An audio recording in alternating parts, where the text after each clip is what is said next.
వీళ్ళకి మూడో నాలుగో ఇచ్చినా ఆశ్చర్యపోనక్కర్లేదు. కానీ పవన్ కళ్యాణ్ గారి పాత్ర ఏంటి అంటే అంటే ఆయన కూడా ఒక మంత్రి పదవి ఇచ్చి సరిపెడతారా? నేను ఒక డిమాండ్ సీఎం ఇచ్చి ఏదైనా మంచి శాఖ డిమాండ్ ఇస్తారనుకుంటున్నా. అంటే కాపు సామాజిక వర్గం నుంచి ఒక డిమాండ్ ఏమన్నా వస్తుందా? ఇంకా ప్రత్యేకించి ఏముండదు. ఇక చంద్రబాబు గారు ఎలా ట్రీట్ చేస్తారనేది అబ్జర్వ్ చేస్తారు. ఈ గెలుపుతో కాపులకి ఆ సామాజిక వర్గానికి ఏమన్నా ఒక సంకేతం వెళ్ళిందా? పవన్ కళ్యాణ్ గారి సత్తాను కానీ లేదంటే మన వల్లే పవన్ గెలిచారు, ఆ గెలుపుకి మనమే కారణం అని. అంటే పవన్ కళ్యాణ్ కోసం కసిగా పనిచేసింది కాపు సామాజిక వర్గం. సుదీర్ఘ శత్రుత్వం ఉన్నటువంటి కమ్మ కాపు సామాజిక వర్గాలు ఒకటైనవి అన్నటువంటిది ఇక్కడ సంకేతమే కదా. అంటే ఒక కొత్త రాజకీయ సమీకరణం సాధ్యమైంది. అవును. ఇంకోటి పవన్ కళ్యాణ్ ఒక ఎమర్జింగ్ లీడర్గా కాదు, ఎమర్జెడ్ లీడర్గా అయిపోయాడు ఇప్పుడు ఆయన.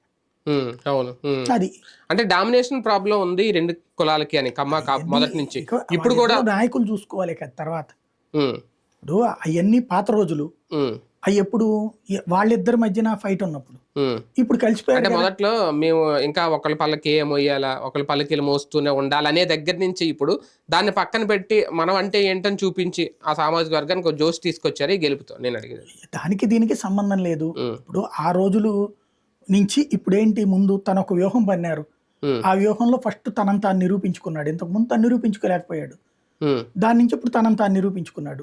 నెక్స్ట్ స్టెప్ రాజ్యాధికారం ఏదో ఒక రోజుకి అనేదే కదా ఉండేది లక్ష్యం. అది 29, 34 అనేది ఆయన ఇష్టం. అంటే ఈ 5 ఏళ్లలో అయితే 10 ఏళ్ల పొత్తు అని అన్నాడు కదా. 10 ఏళ్ల పొత్తు అన్నాడు కూడా 10 ఏళ్ల దాకా ఆయన. ఈ 5 ఏళ్లలో ఉండదా అది ఆయనకి? అది చంద్రబాబు గారు ఆయన ఇష్టం. దాంట్లో ఏమి ముందేం చెప్పలేదు అసలు చేస్తామని కానీ.